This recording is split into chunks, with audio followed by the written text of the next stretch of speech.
This video is about OET reading part A. Reading part A in OET is like speed dating with four different texts: fast, unpredictable, and slightly overwhelming if you're not ready. You have got 15 minutes and 20 questions, and you're expected to process four mini texts. Boom, boom, boom, each packed with information, stats, symptoms, dosages, and definitions. But here's the secret most people overlook: this is not a reading test. This is a scanning and sorting test. And in today's video, I'm not going to just repeat what you have already heard. We are going deep, we are going strategic, and we are going to simulate how to crush it in real exam style. So let's get started.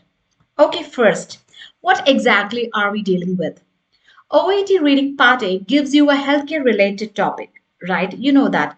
It could be about managing migraines, asthma medications, post operative wound care, or even something super specific like insulin administration protocols.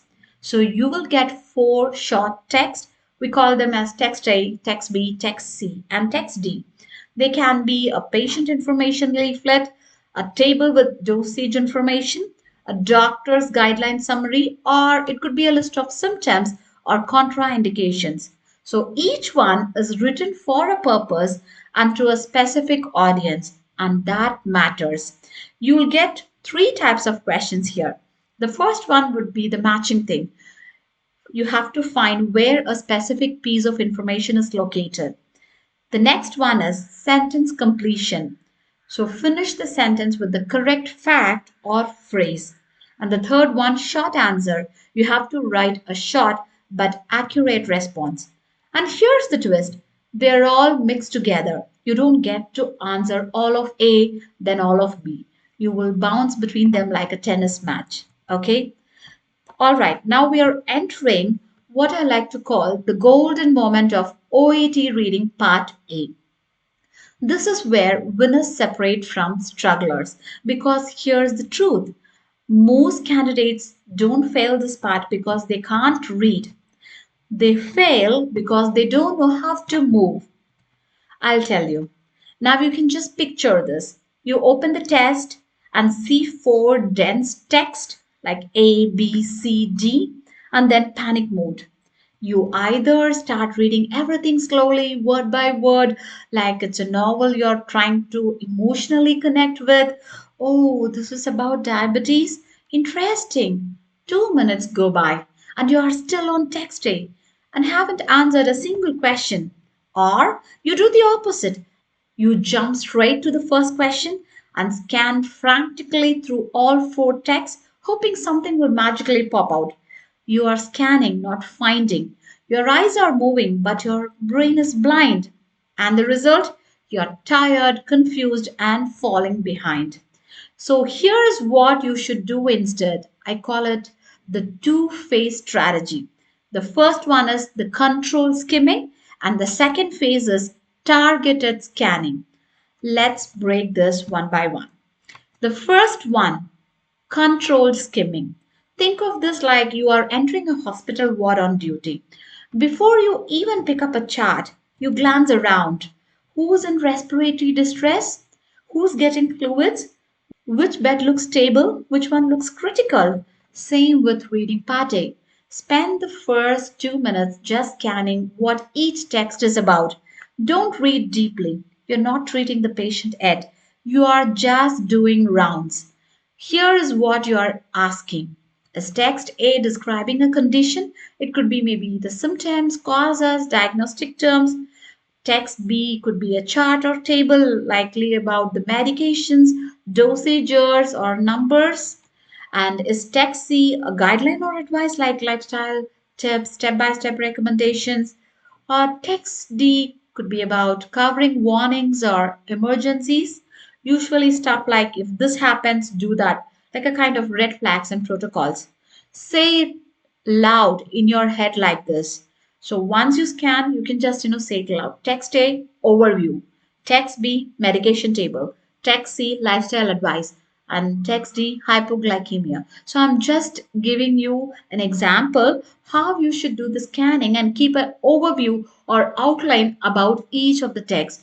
So you have just built a mental map. That map, it's going to guide every question you answer next. And that 2 minute investment, it will save you 6 to 7 minutes of blind scanning later on. It's like giving your brain a GPS. Okay. Now, let's move on to our next phase, targeted scanning. Now, your map is ready. You move on to the questions. Let's say the first one says, which text mentions a dosage limit for amlodipine? You don't even blink. You already know text B talks about the dosage. So you don't touch A, C, or D. And you don't reread them also. You go straight to text B, scan for amlodipine, find the dosage row, and bang, answer done. Or maybe another question says, where does it say what to do if a diabetic patient feels confused and sweaty? That's an emergency protocol, and your brain says that's probably text D. You go there and find signs of hypoglycemia, dizziness, sweating. You've got it, right? Easy. So, this is targeted scanning. You are not searching randomly, you're filtering. And try not to be a librarian flipping through books looking for the right page. Be a clinician walking into the situation and saying, right, that patient looks febrile, vitals, history, got it, let's act. The OET does not reward how fast you can read, it rewards how strategically you can move. Okay, so when you scan a questions, always underline the keywords like sodium, dosage, dizzy, contraindication, medications, and signs, symptoms. Try to underline the keywords.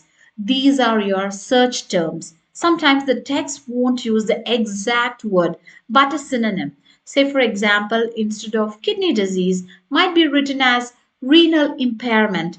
If you're unsure which text it's in, guess smart. Is it a definition or description? Then you have to go to this text. Is it numbers or drug names? Then go to another text. Is it about lifestyle or instructions? Go to the appropriate text. Is it a red flag or warning? The alternate text, right?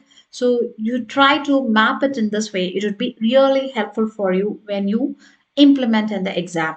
So this strategy controls skimming and targeted scanning. This is not optional. It's the skill that separates top scorers from time wasters. So next time you open Part A, don't just start reading. First map it, then hunt it. That's how you crack it like a clinician. Here, speed is not the goal. Accuracy under pressure is here something most people get wrong. They try to go fast, but this section is not about speed, it's about precision under pressure. Think of yourself as a triage nurse. You're not rushing, you are prioritizing, you are filtering. So you should not spend more than 60 to 70 seconds on any single question. If you are struck, mark it and move on. You can circle back. Write exactly what's given in the text. Don't paraphrase unless given in the instructions. Okay? And don't copy extra words. If it says write one word, you have to write one. Final power moves. So small tweaks, big impact it can create. That's all for today's video. Kindly like, share, and subscribe for more OET tips. See you in the next video. Bye bye.